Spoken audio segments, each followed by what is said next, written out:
He was known as the Warren Buffett of Japan, amassing billions of dollars in his lifetime. But many people don't know his little known secret that he shared with one of my mentors who taught me everything about conscious investing and trading that I'm going to share with you in this video today. This concept was known as eternal gratitude, or what he called Maru. Maru was a concept which almost made his whole life into a type of meditation. And it's not reserved for just billionaires. This is something anybody, anybody can do. And the way we think of gratitude is actually a misconception. And by the end of the video, I'm going to give you 3 ways that this concept of Maru, this concept of eternal gratitude, works through you to attract massive hyperabundance. So with that being said, let's get right into it. Now, this is not just something I read on the internet or I found in an article somewhere or in a book. This was a concept that was actually shared with me, that was shared with my mentor. So you see, in my mid-20s, I met a guy named Phil Town, who is a New York Times bestseller and has a ton of other accolades, including working with Tony Robbins.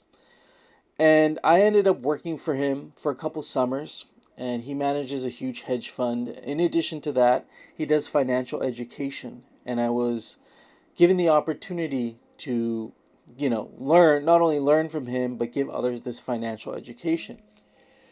And in that process, one of the lessons that he shared with me was this concept of Maru. And so he went to Japan early in his days as an investor to meet who he heard of as the Warren Buffett of Japan. And his name was Take Wahida. Take Wahida was this guy who had made billions and billions of dollars through selling what you wouldn't even think would make billions of dollars, confections, like candy. He was like the candy king of Japan, okay? And he was one of the wealthiest men in Japan. So he went to go see this guy. And they exchanged words and, had a translator there. They exchanged gifts with each other. Phil Town, this guy, my mentor, brought him a little box of chocolates. And Take Wahida gave him a custom gold coin that was made just for Phil. Now, this just comes to show the level of gratitude that he would give people. But in this conversation, he went into this concept of Maru. And Maru, he said, is basically gratitude. And my mentor asked him, "What do you mean by gratitude?" He says, "I practice gratitude 1,000 times a day." 1,000 times a day. Now think about that for a second. Here in the West, we talk about gratitude, right? Being grateful for things. But how many times a day are you actually grateful? He had turned this into an entire meditation. And my mentor asked him, "What do you mean by 1,000 times a day?"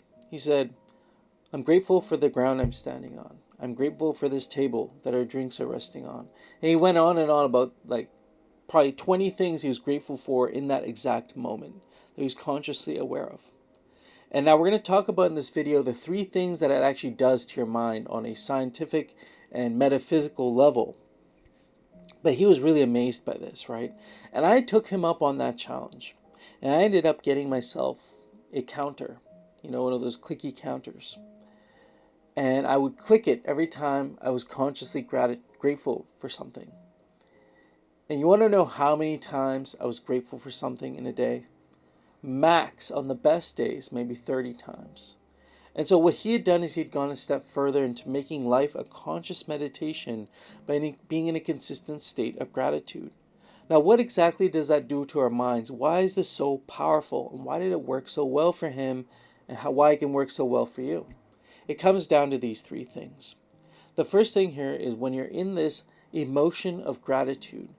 If you look at David Hawkins' map of consciousness, gratitude is on the higher level of consciousness. It is out of the survival paradigm.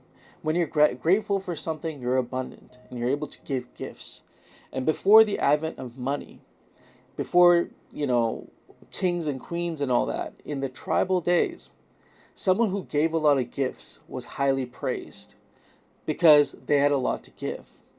And even if materialistically you looked at someone and it didn't look like they had a lot to give. If they were a giver of gifts, they were seen as abundant.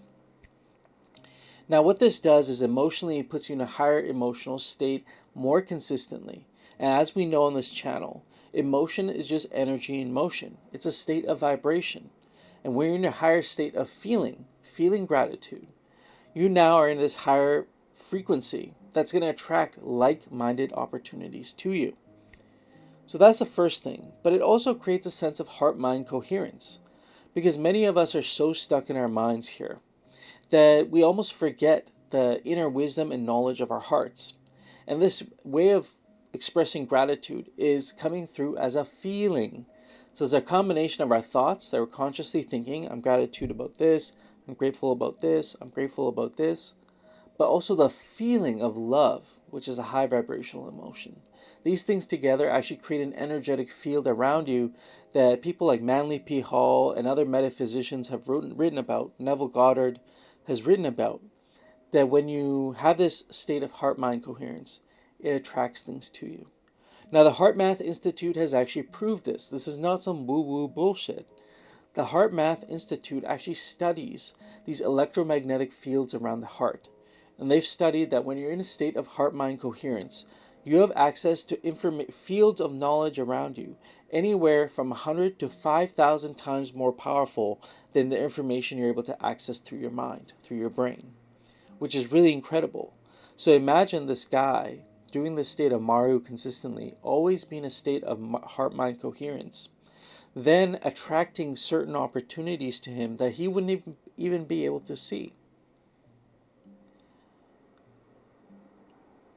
Now the next part here is when you're in this state of heart-mind coherence, you are no longer living in fear.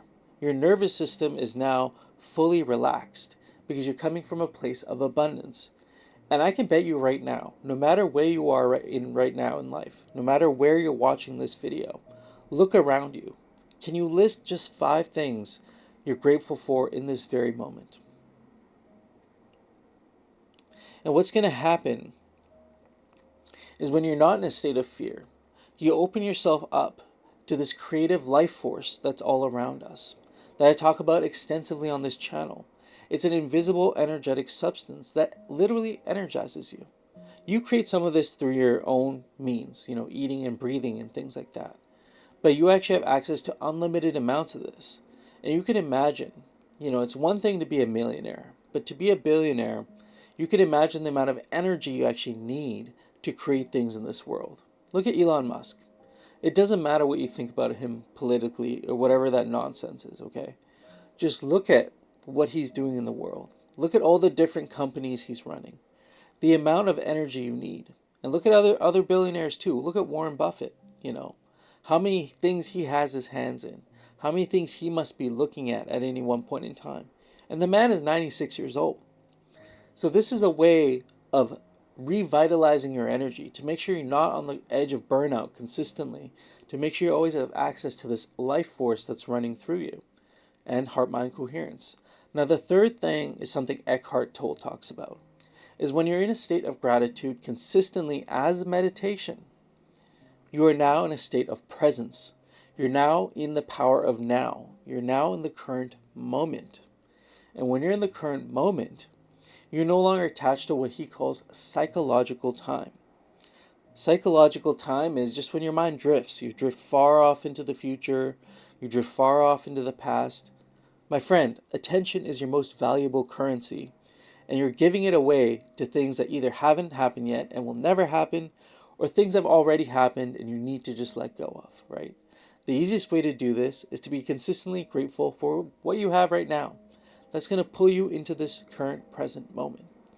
And so this simple act of Maru, one single word, has, and I'll admit, I'm not the best at practicing this. This is something I've currently been embracing maybe for the last 2 to 3 months.